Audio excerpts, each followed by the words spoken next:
नमस्कार। आज हम नाना फडणवीस के बारे में जानेंगे।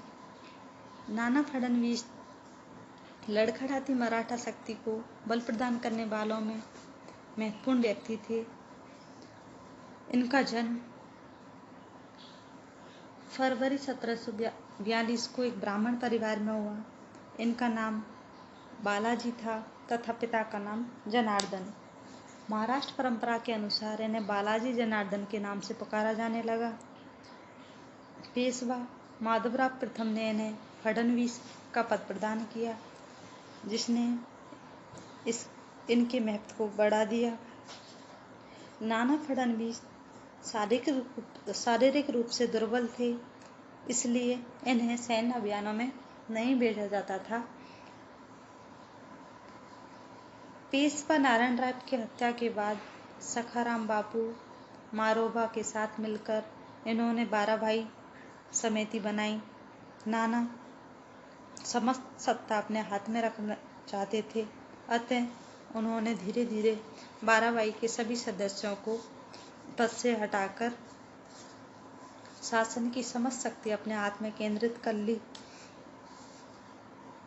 नाना के समक्ष प्रमुख समस्या मराठा संघ की एकता को बनाए रखते हुए राघोबा पर नियंत्रण रखना था तथा अंग्रेजों के प्रभाव को बढ़ने से रोकना था।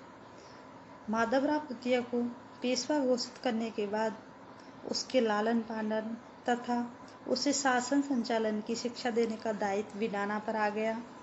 नारायण राय की हत्या के बाद उनकी पत्नी से जन्मे पुत्र माधवराव को पेशवा बनाने के बाद दिसंबर 1774 में थाना के निकट राघोबा को पराजित किया। वह सूरत चला गया और अंग्रेजों से संधि की, जिससे प्रथम आंग्ल मराठा युद्ध हुआ।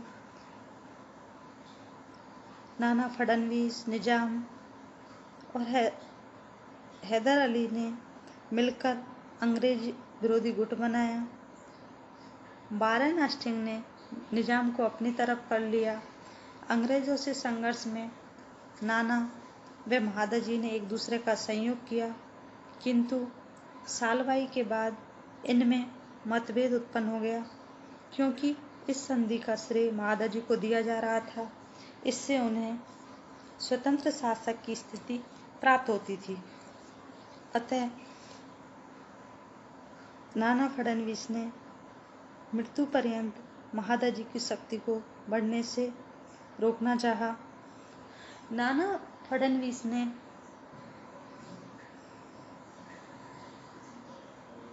मैसूर के प्रति, मराठा संघ के प्रति, पेशवा के प्रति और अंग्रेजों के प्रति क्या नीतियां अपनाई, उसके बारे में अब हम जानेंगे।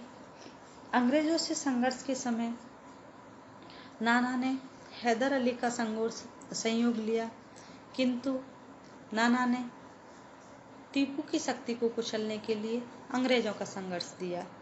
अतः टीपू ने अंग्रेजों से मंगलौर की संधि के बाद मराठों पर आक्रमण किया। इस समय नाना फडणवीस ने कॉर्नवालिस से सहायता मांगी, किंतु उन्होंने मना कर दिया। जब कॉर्नवालिस ने टीपू के विरुद्ध मराठों से सहायता मांगी, तब महादजी के मना करने के बाद भी नाना फडणवीस ने उन्हें सहायता दी। टीपू के पराजित होने के बाद मराठों को भी कुछ क्षेत्र मिले। ऐसा करने से दक्षिण में अब शक्ति संतुलन बिगड़ चुका था और मराठों को अंग्रेजों से अकेले सामना करना पड़ा। नाना फडणवीस ने मराठा संघ के सरदारों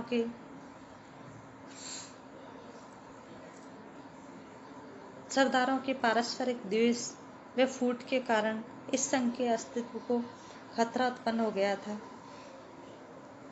नाना फडणवीस को चाहिए था कि सभी सरदारों से, विशेषकर महादजी के साथ सहयोग करे, लेकिन उन्होंने ऐसा नहीं किया। वे सभी को संदेह की दृष्टि से देखते थे। उन्होंने महादजी पर हमेशा संदेह रखा। उनका हमेशा यही प्रयत्न रहा कि पूना में महादजी का महत्व न बढ़े। नाना फडणवीस राघोबा से भी कोई समझौता नहीं करना चाहते थे, क्योंकि राघोबा ने 1762-63 में उन्हें फडणवीस पद से हटवा दिया था। इसी कारण नाना 1795 में माधवराव द्वितीय की मृत्यु के बाद मृत पेशवा की इच्छा के बावजूद राघोबा के पुत्र बाजीराव द्वितीय को पेशवा बनाने को तैयार नहीं थे। वह अपने विरोधियों को कभी क्षमा नहीं करते थे। इसी वजह से सभी मराठा सरदार पेशवा के नियंत्रण से मुक्त होना चाहते थे, जिससे मराठा संघ को खतरा उत्पन्न हो गया था।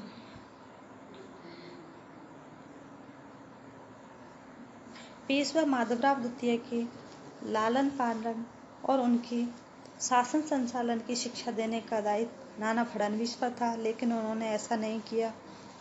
उन्हें लगता था कि यदि पेशवा योग्य बन गया तो शासन की बागडोर उससे छिन जाएगी। वह पेशवा को किसी से मिलने भी नहीं देते थे। 1795 में मराठों ने निजाम को खर्दा के युद्ध में पराजित किया। इस समय पेशवा ने बाजीराव द्वितीय से संपर्क स्थापित करने का प्रयत्न किया। इससे नाना नाराज हो गए और पेशवा को फटकार लगाई और अपमानित किया, जिसकी आत्मग्लानि में पेशवा ने अक्टूबर 1795 में छत से कूदकर आत्महत्या कर ली। इसी प्रकार जब पेशवा के उत्तराधिकार का प्रश्न खड़ा हुआ तो भी नाना फडणवीस ने उनकी इच्छा के विरुद्ध वो बाजीराव को पेशवा बनाना नहीं चाहते थे। वह बाजीराव द्वितीय के छोटे भाई चिमाजी को पेशवा बनाना चाहते थे। दौलत राव ने बाजीराव का पक्ष लिया। चिमाजी अल्पवयस्क था और शासन सत्ता नाना के पास ही रहती थी। इसके लिए नाना फडणवीस ने अपने स्वार्थ सिद्धि के लिए धर्मशास्त्र तथा सामाजिक नियमों को भी तिलांजलि दे दी थी। बाद में जब बाजीराव द्वितीय ने नाना को मंत्री बनाने का आश्वासन दिया तो उन्होंने बाजीराव का पक्ष लिया और क्रुद्ध होकर दौलत राव ने चिमाजी का पक्ष लिया। 1797 में बाजीराव ने अपना वचन भंग कर नाना फडणवीस को बंदी बना लिया, किंतु 1798 में उसे छोड़ दिया। 13 मार्च 1800 को नाना फडणवीस की मृत्यु हो गई। सालवाई की संधि से पूर्व नाना फडणवीस अंग्रेज विरोधी थे, किंतु बाद में वह अंग्रेजों से मैत्री चाहते थे। उन्होंने टीपू के विरुद्ध अंग्रेजों की सहायता दी।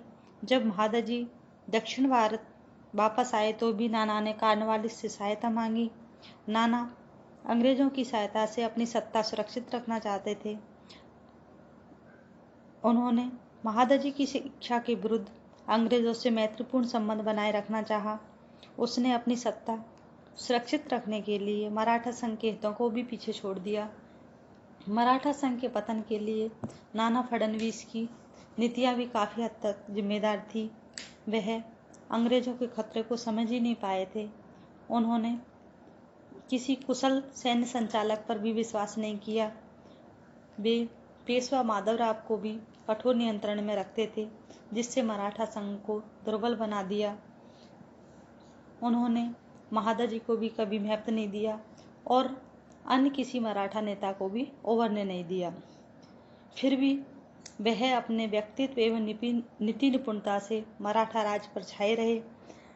हर्डीकर ने उसकी तुलना वटवृक्ष से की है, जिसकी विशाल और सघन छाया में लोग विश्रांति, शांति और सुख प्राप्त कर सकते हैं, किंतु जो अपने आसपास किसी भी अन्य वृक्ष को पनपने नहीं देता। दुर्भाग्य से नाना फडणवीस का काल मराठा राज के पतन का समय था। इस प्रकार आज हमने नाना फडणवीस के व्यक्तित्व के बारे में जाना। धन्यवाद।